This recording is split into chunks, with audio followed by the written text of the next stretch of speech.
Dostlar, yeniden xoş gördük hər kəsi. Chatsporun TV-də bugün çox maraqlı bir oyun var. Bildiyiniz kimi hal-hazırda Rumıniyanın Eforia Nord şəhərində və kişilərin şəxsi Avropa çempionatı keçirilir. Turnirdə ölkəmizi 13 şahmatçı təmsil edir. Bu şahmatçılardan biri olan Əhməd Əhmədzadənin ilk turdakı rəqibi Lüksemburqlu Berend Fredlə maçını sizlər üçün bu videoda analiz edəcəm. Çox maraqlı taktikalarla dolu bir oyun sizləri gözləyir. Videonun ən az 300 like hədəf var. Bu hədəfə çatmamıza dəstək olsanız təbii ki sevinərik. Bundan da əlavə olaraq videonu bəyənib kanala abunə olub bildirişləri açmalı da dəstək olmuş olarsınız. Hazırsınızsa oyuna keçirik.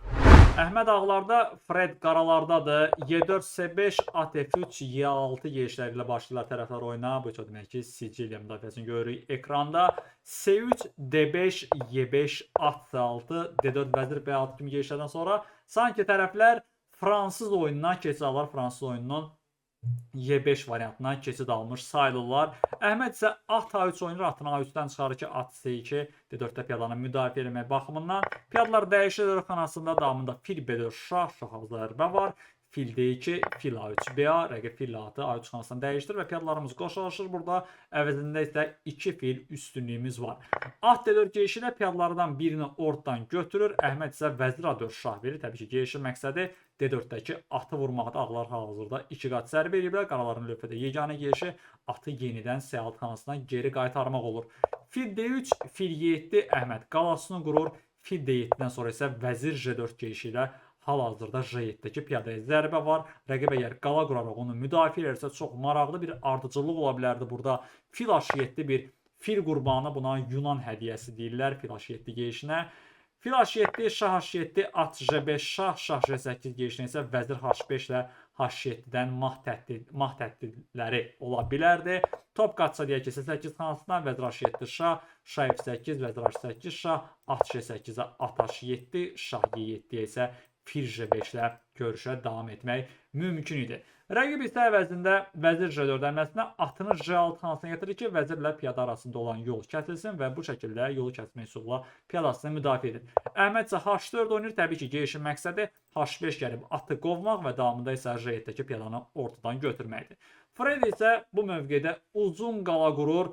Uzun qala artıq yetər qədər risklidir, çünki C və B xətlərində toplar qaraların şahın üzərinə hücuma keçə bilərlər. Əhməd də elə eləyir. Top FC1, şah B8, top A1, toplar dayanıb F1 və C1 və B1 xanalarında.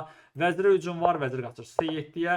Əhməd isə H5 gərək daha bir hücum həyata keçirir. Ata hücum var. At 7-dən sonra fil B4 oynayır. Gedişin məqsədi isə fil D6 oynayıb rəqibin vəziri ilə paralel şahına da zərbə endirməkdir. Buna şahmatda rentgen hücumu deyilir. Fil B4, at C8-də Fred atını D6 xanasına, atla D6 xanasını müdafiə etməyə çalışır. Fil D6, at D6 vurmaq istəyir.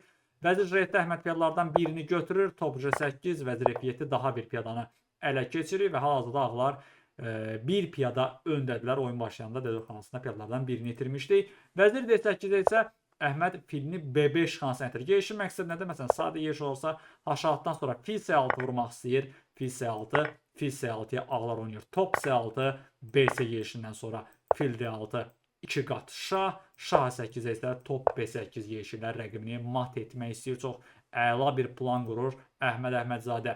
Fil B5-dən sonra rəqib Y5-də piyadanı ortadan götürür. Təbii ki, at Y5. Burada əsas məqsəd fil B5 vurmaqdır. Əhməd isə vəzirini geri qaytarır. F4 xanasına vəzir F4 ilə Y5-də atı bağlamaya salıb fil B5-dən sonra at Y5 oynayır. Artıq məqsəd yenə də sadə geyişdən göstərirəm. At D7 və at C6 geyişlərini həyata keçirməkdir. Məsələn, deyək, at C6 şah, yenə də 2 qat şah var lövhədə. Şah 8-də isə vəzir B8 ilə burada mat etmək mümkün idi. Rəqib isə at Y5 geyişdən sonra təbii ki, şahını bu təzyiqdən qurtarmağa çalışır və şahını A8 xanasından gətirir. Şah 8-dən sonra Əhməd at F7 oynayır. 2 qat zərbə var həm vəzirə, həmçində H8-dəki topa. Vəzir Y8-ə at H8. Keyfiyyət önə keçir burada şahmatçımız. Davamında isə topunu C7 xanasına gətirir. Top C7, vəzir H5. H5 ilə piyadanı rəqib ortadan götürür. Fil F8 yeyişi isə həqiqətən də əla əmlədir. Bu yeyişin məqsədi nədir? Birbaşa top C8 vura bilmirik. Rəqib top C8 vurur. Buna görə də fil F8 gəlir ki, topla at arasında olan əlaqə kəsilsin və növbəti geyişlərdə həmçində top B5 ideyası lövhədə var. Rəqib isə at B6 oynayır. Əhməd Vəzirov 6 yeşi ilə 2 qat zərbə həyata keçirir.